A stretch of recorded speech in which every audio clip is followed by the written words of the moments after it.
aspects are equally speaking about labor agitations in the country. In fact, they're expressing fears that any attempt by government to increase wages in the public sector could adversely impact the economy. The Trade Union Congress over the last 24 hours has been mounting pressure and making a strong case for an upward adjustment of the minimum wage, citing inflation is one of the root causes of the problem. There are concerns that given Ghana's raging economic challenge, it will not be appropriate to increase government expenditure at this point. However, leadership of TUC says there will be a series of unrest if nothing is done about their concerns. So the job crisis, predates, Ukraine. The job crisis came before COVID.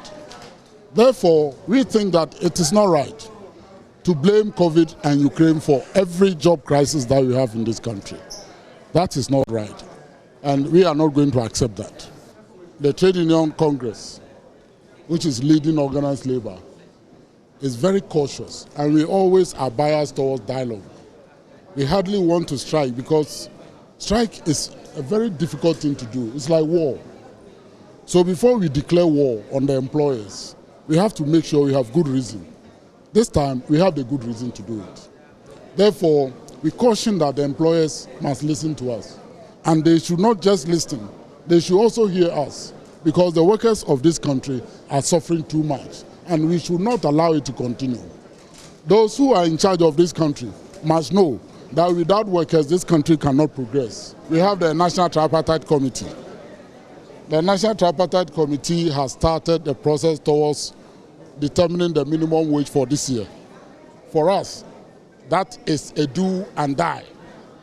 We are going to make sure that minimum wage for workers for this year should not be below inflation. And this will be extended to public sector workers as well. So there's a battle ahead of us. And I can see organized labor is ready to fight. And we are going to do that. Okay, so what would this mean to the economy of Ghana if government decides to increase public wages and increase its expenditure in that regard? Dr. Edu Owusu-Sarkodie is joining us now. He's an economist at the University of Ghana. Thank you, sir, for your time. Government's already struggling to make up for its expenditure allocations. But what will this mean if we increase the public sector wages? To widen the budget deficit. So the way out is for government to increase the revenue. One way to close the expenditure revenue gap is to increase revenue. And so that is the best option for me now, because government cannot cut down expenditure. And in any case, which of the expenditures are you going to cut?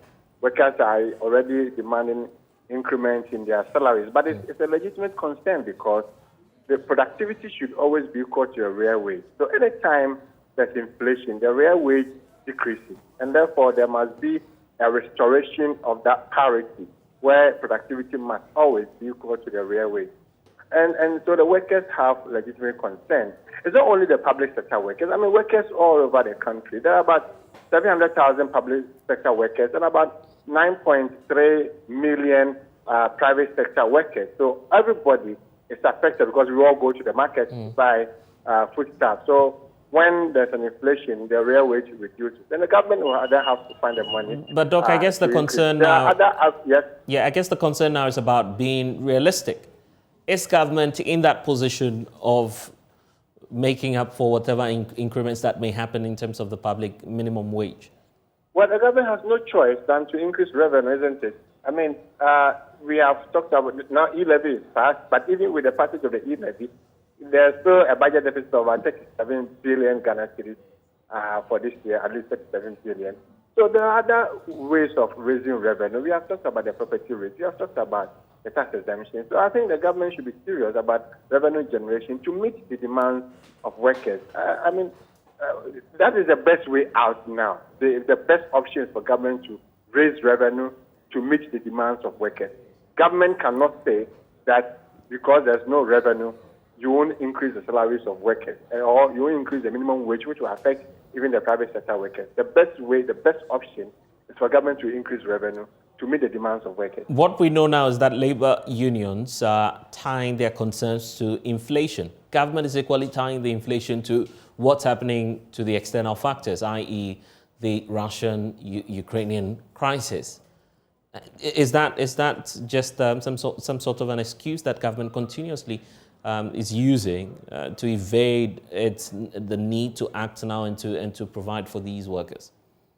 We know the drivers of inflation, city depreciation, increments in crude oil price, which translated in the increase in transport fares, which eventually affected prices of food items. We also have imported inflation from other countries. All these things are the drivers of inflation. We know. But the government is voted into office to solve problems. And so government cannot fold its arms and say, oh, we know inflation has been increased by external factors. We know that the Russia-Ukraine war has impact on inflation rate, but you have to resolve it. You have to solve it. This has affected salaries of workers, and workers are asking for the restoration of the parity of productivity and real wage. That is a concern. And so I think the government cannot hide behind the increase in inflation because you are the managers of the economy. You have to manage inflation. You have to manage all expectations. You have to manage revenue. You have to manage expenditure.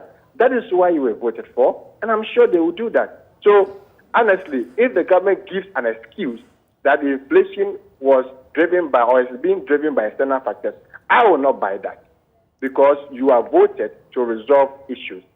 I think that the best thing that for the minister or the ministry or the Bank of Ghana to say to Kenyans is that we know what has caused the inflation. It is not wholly our fault. It's not 100% government's fault. Yes, we know there are external forces, but it must be resolved. And then the restoration of the parity of real wage and productivity must also be restored. So government cannot hide behind it. And I'm not sure they are hiding behind it. I'm sure they will up their game and then meet the demands of workers at least halfway. If they cannot increase salary by 19%, which is the inflation rate, maybe half of that should be okay for this year. And then going forward, they can deal with that. They should be in a better position to manage the situation. Dr. Edu Sarkodie is an economist with the University of Ghana.